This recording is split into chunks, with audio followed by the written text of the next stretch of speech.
Bonne année, bonjour ou bonsoir, ça dépend de l'heure à laquelle vous regardez cette vidéo. Aujourd'hui, première vidéo de l'année et je vais vous montrer les films que j'ai vus en salle le mois précédent. Ça a été un mois très compliqué pour moi entre les partiels, le fait que j'ai repris le travail, mais aussi surtout qu'on a cassé mes lunettes donc j'ai pas pu trop aller au cinéma. J'en suis désolée. Mais spoiler alerte, tous les films que j'ai vus au cinéma ce mois-ci ont été vraiment très bons. Enfin bref, on commence sans plus tarder avec le premier film que j'ai vu en salle, c'était Wonka de Paul King. Willy Wonka est un jeune homme avec un unique but, faire découvrir ses fantastiques chocolats au monde entier. Mais en arrivant dans une nouvelle ville, Willy va très vite déchanter. Je vais pas vous le cacher, en allant voir ce film, j'ai vraiment été super surprise. À vrai dire, je m'attendais à une préquelle du film de Tim Burton, mais c'est vraiment pas ça. Pour commencer, j'annonce la couleur, le film est une comédie musicale. Les musiques sont super entraînantes, personnellement j'ai adoré, comment pas vous spoiler, le moment où l'on découvre les futurs amis de Wonka.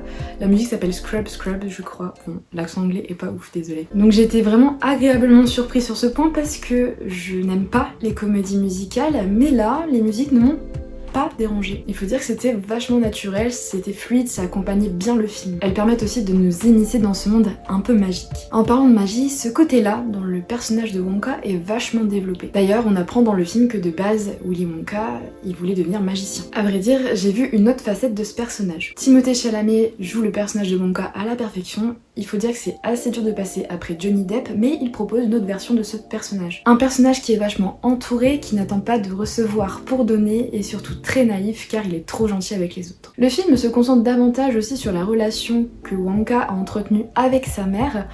Par contre, on sait pas qui est son père dans le film, on n'en parle pas.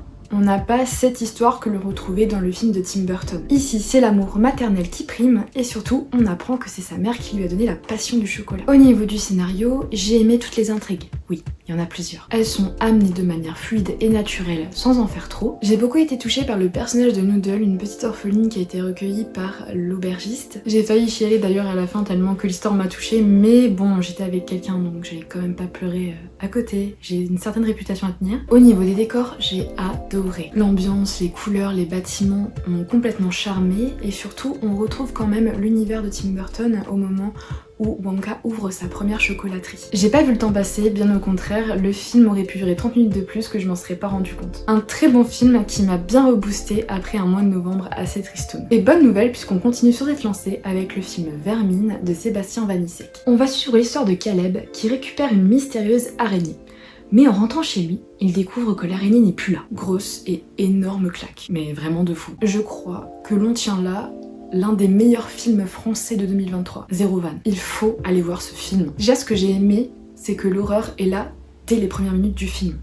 On n'est pas dans un film d'horreur où l'horreur vient justement 20 minutes avant la fin du film. Non, ici la séquence d'ouverture nous plonge directement dans l'ambiance. J'ai trouvé le générique un peu simple malheureusement, mais en même temps je me dis que ça en dévoile pas trop sur le reste du film. J'ai beaucoup aimé la séquence aussi où on voit des plans rapprochés sur les bestioles de Caleb. Ça m'a directement fait penser au générique d'American Horror Story de la saison 1 et 7 je crois, où en fait on a des gros plans sur des bocaux avec des organes ou encore des gros plans sur des insectes. C'est une horreur particulière puisqu'ici on est sur la peur des insectes qui grouillent. J'ai trouvé ça intéressant à montrer au cinéma. Deux autres plans m'ont littéralement scotché, c'est le cas de le dire, j'en suis encore toute retournée. Le premier c'est quand on a le personnage de Moussa qui fait de la muscu dans sa chambre et en fait il y a un plan de transition et j'ai trouvé ça mais incroyable. Je sais pas comment ils ont fait, mais la transition était ouf. C'était super beau à voir. C'était clairement un plaisir pour les yeux. Mais surtout, et je crois que c'est le plan du film, c'est le plan où en fait le groupe de potes arrive dans un couloir qui mène au parking rattaché à l'immeuble, leur seule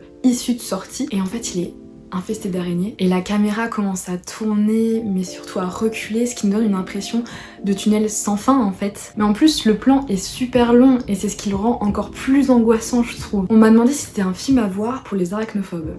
Clairement pas. Ou alors attendez qu'il sorte en VOD pour que vous puissiez maîtriser votre peur. Mais vraiment, même moi qui ai pas peur des araignées, vraiment à des moments j'étais pas bien. Après je suis pas arachnophobe mais je pense que vraiment maîtriser cette peur là dans une salle sombre où t'as juste l'écran devant toi et tu peux pas regarder ailleurs, c'est trop compliqué. C'est pour ça que je le conseille pas pour ces personnes là. Je sais que par exemple moi j'ai déjà fait face à une de mes phobies, c'était avec le film Sans filtre où en fait pendant 15 minutes il y avait une scène où des personnes, enfin tout l'équipage du bateau, tous les gens du bateau vomissent. Moi je suis hémétophobe et j'ai pas pu m'échapper quoi. J'étais j'étais dans la salle, bon voilà j'ai essayé de me calmer un peu, mais c'était compliqué. Pour en revenir à Vermine, je trouve que c'est vraiment un très bon premier film, surtout qu'il m'a provoqué de l'angoisse, alors que vraiment les araignées, enfin c'est pas quelque chose dont j'ai peur. C'est clairement un film que je retournerai voir au cinéma par pur plaisir. Ça parle aussi de la police, la relation qu'elle entretient avec les gens habitant en cité, les stéréotypes qu'ont certaines personnes sur les gens de cité justement. Par exemple avec le personnage de Caleb, le propriétaire de l'immeuble pense qu'il vend de la drogue alors que pas du tout,